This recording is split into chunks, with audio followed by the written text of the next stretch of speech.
Welcome to Tax Notes Talk, a podcast from Tax Notes, the leading source of tax news, information, and analysis. Welcome to the podcast. I'm David Stewart, Editor-in-Chief of Tax Notes Today International. This week, on again, off again. While many of us in the tax world took some time off over the holidays, including myself, the courts handling the Corporate Transparency Act challenges were in full swing. Over the break, we ended up with a sort of Schrodinger's disclosure rule, where the CTA's status depended on when it was observed. For more background on the CTA and how we got to this point, check out our previous episode, which we'll link to in the show notes. But joining me now to catch us up to speed on where things are is Lili Martin-Mashburn, a partner at Morris, Manning & Martin. Lili, welcome to the podcast. Thanks so much for having me. So why don't we start off with a brief refresher on what this CTA is? Absolutely. The Corporate Transparency Act is really a landmark piece of legislation that was enacted in 2021 that gets enforced by the Treasury Department's Financial Crimes Enforcement Network, or FinCEN for short. And the intent of the CTA is to get at the Marty and Wendy Birds of the world. The government really wants to increase transparency by creating a centralized beneficial ownership registry with the goal of preventing bad actors from using shell companies to engage in illicit activities, including money laundering, human and drug trafficking, terrorism, tax evasion, and fraud. And under the CTA, certain entities created in the U.S. or that are registered to do business in the U.S., which are called reporting companies under the CTA, will be required to report certain information about their businesses, as well as their beneficial owners to FinCEN. Reporting companies include limited liability companies, corporations, and partnerships. And this is really aimed at those smaller businesses. So the CTA has 23 different exemptions, mostly related to companies that are already required to report a lot of this information to the government, for example, to the SEC. So the CTA is really trying to fill in that gap. And a couple things to note about why the CTA is so controversial. First, apart from the constitutional arguments that we'll discuss in a bit, and in addition to providing a lot of information to the government that was not already previously required, a failure to timely file under the CTA or even update a report if any of your information changes can result in significant penalties on a per entity basis. These penalties include monetary penalties of up to now $590 per day when adjusted for inflation, criminal penalties of up to $10,000, and up to 2 years of imprisonment. The second thing to note is that this really applies to a lot of businesses and small businesses. FinCEN estimated that in 2024, the CTA would impact 32.6 million businesses alone, and that each year thereafter, it would impact 5 million new businesses. And the last thing to note is that this is extremely expensive to comply. FinCEN estimates that it would cost over $22.8 billion with a B dollars for the 2024 entities, and take over 126 million hours of work to comply. And then for entities in 2025 and beyond that are having to comply, it would cost $5.6 billion or 35 million hours of work. And based on what I'm seeing with my clients, I think those estimates are actually underestimates. This sort of information is very important to tax authorities. Why hasn't the U.S. government been collecting it until now? So for these smaller businesses, the government has not specifically been collecting this information. In some ways, I guess you could say that it has a lot of the information that it's asking for, particularly about each individual reporting company, the name, legal address, tax identification number. Most of those entities are going to have to report that on its tax return. And in terms of the beneficial owners, some of that information will be on the reporting company's tax returns. But up until this point in time, the government has not collected that information, though this has been, honestly, decades in the making. So where are we on enforcement of the CTA? So right now, the government is enjoined from enforcing the CTA on a universal basis. And what this means is that the CTA's reporting requirements are currently on hold. Reporting companies are able to file their reports on a voluntary basis, but the government's not requiring entities to do so. Okay, so let's get into some of these court challenges that have been brought against the CTA. We've discussed the Alabama case in the past. Could you tell us about where that case stands? Sure. So in March 2024, the Alabama District Court agreed with the plaintiffs that the CTA was likely unconstitutional under the Commerce Clause and issued a preliminary injunction that only applied to the plaintiffs in that case. Since then, the government did appeal that case to the 11th Circuit, and the 11th Circuit heard oral arguments on September 27th, 2024. We're still waiting on a decision from the 11th Circuit, and I suspect the 11th Circuit is waiting to see what the Supreme Court does in the Texas Top Cop Shop case, which is really the one that's been getting a lot of publicity.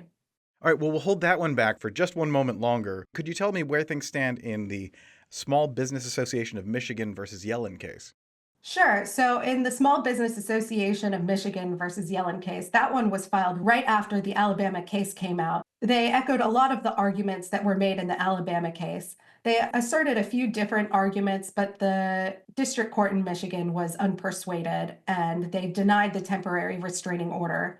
So the parties in that case have gone on with their full briefings, which were submitted on December 16th. So in addition to the Michigan case, there are a couple of other pending lawsuits where the district court was unpersuaded, one in Oregon and one in Virginia, where the motions for preliminary injunctions were denied. There are a couple other lawsuits that are pending, including ones in Oregon and in Virginia, where the district courts have denied the motions for preliminary judgment. So there's a lot of uncertainty right now. All right, so now turning to the main event here, we have the Texas Top Cop Shop, which is kind of fun to say. What is happening with that case?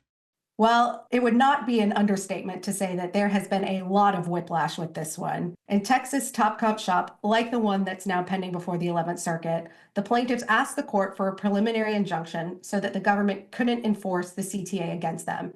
And notably, the plaintiffs only asked for relief for themselves. One of the plaintiffs in that case is the National Federation of Independent Businesses, which has roughly 300,000 members across the U.S. So on December 3rd, 2024, the Eastern District of Texas Sherman Division granted that motion. And in doing so, not only did the court grant the motion for the plaintiffs, but they granted a universal injunction. During the hearing, before the court order came out, the government argued that granting the motion would essentially be a nationwide injunction because of the size of the National Federation of Independent Businesses. And in its order, the court essentially said, hey, government, you're right. Let's go ahead and make this a universal injunction. So to no one's surprise, a couple days later, the government appealed the decision to the Fifth Circuit, asking the court to stay the injunction or at least to limit it to the plaintiffs.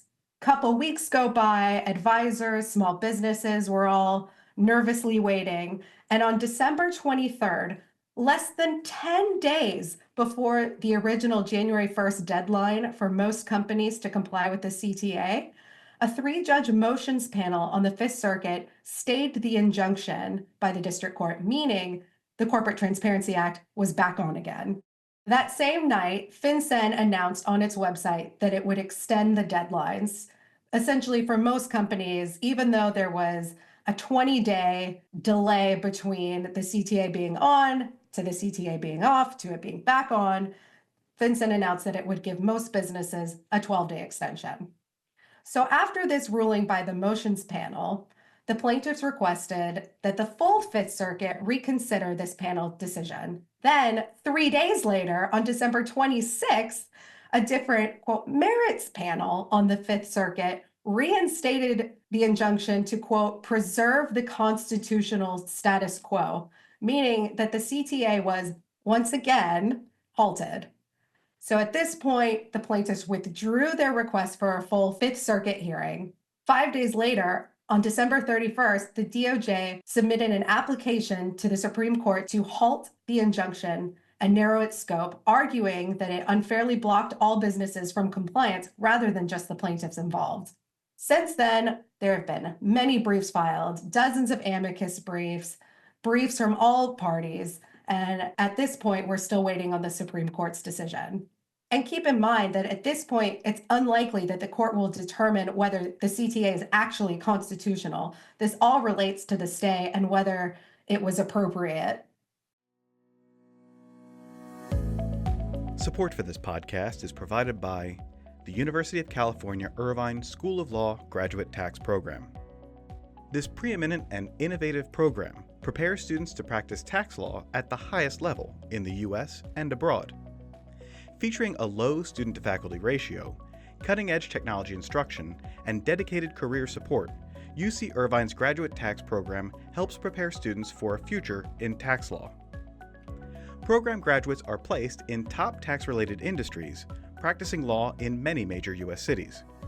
Applications are open now. For more information and to apply to this highly selective program, visit law.uci.edu/gradtax. That's law.uci.edu/gradtax. So could you tell me a bit about these constitutional arguments about the CTA? Sure. So the primary argument that the courts are really focused on is the Commerce Clause argument. The Commerce Clause is the provision in the Constitution that gives Congress the authority to regulate interstate economic activity and commerce with foreign nations.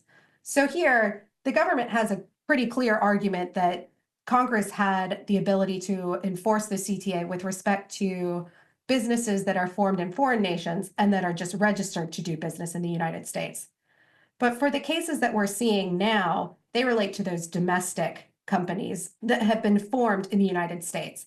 And their argument is that Congress does not have the constitutional authority to enforce the CTA under the Commerce Clause because forming an entity doesn't necessarily mean that the entity is engaging in interstate commerce. The act of forming an entity on its own is not economic activity. So therefore, requiring entities that are not involved in any economic activity to comply with the CTA or be subject to these extreme penalties exceeds the constitutional limits of Congress. And the case that they cite to here is the National Federation of Independent Business v. Sebelius, relating to the invalidation of the Affordable Care Act's individual mandate. On the other hand, the government argues that by forming an entity, you're owning and operating an entity, which in itself is economic activity. And even local activities can have potential interstate impact, which would fall under their authority. For example, a business in North Carolina could sell products to out-of-state persons, even if that business is only selling its products in North Carolina. So here, the government relies on Gonzalez versus Reich, which upheld federal regulation of locally cultivated and consumed marijuana under the Controlled Substances Act, finding that the activity affected the broader interstate marijuana market. And the other arguments that the courts have not focused on as much, that you have First Amendment arguments that the CTA burdens the rights of association and it's compelling speech. It violates the Fourth Amendment because it compels disclosure of private information. So it's an unreasonable search and seizure. Arguments that it violates the Fifth Amendment, a privilege against self-incrimination. You have arguments that it violates the Eighth Amendment, that the penalties are so excessive that it constitutes cruel and unusual punishment. You also have arguments that it's unconstitutionally vague and it violates states' rights under the 10th Amendment. But of course, the government turns to, this is a national security concern. We're trying to prevent these illicit activities. This is our way of catching those people. So there's certainly some tension between privacy concerns and national security. And one other thing is that the CTA was passed under the Trump administration. So with the changing of administrations, I'm definitely interested to see how the next Congress will react to all of these challenges. And if it wasn't enough with all of these cases going back and forth, after all of this, we had another decision out of Texas. Could you tell me about Smith v. Treasury? Absolutely. So on January 7th of this year, 2025, a second federal district court in the Eastern District of Texas, this time in the Tyler Division, so a different judge, they issued a preliminary injunction enjoining enforcement of the CTA, again on a universal basis. So what's interesting here is that even if the Supreme Court rules in Texas top cop shop, however they rule, if they were to limit the injunction in that case to the plaintiffs in that case, the reporting deadlines would not necessarily automatically spring into place unless the Supreme Court also took action in this case. So your guess is as good as mine about what will happen in the future with the CTA. Now, what has all this on-again, off-again business done for the practice of advising clients in this area? It has been chaos. You send out a client alert because, of course, advisors want everybody to stay in compliance, again, because the penalties are so severe.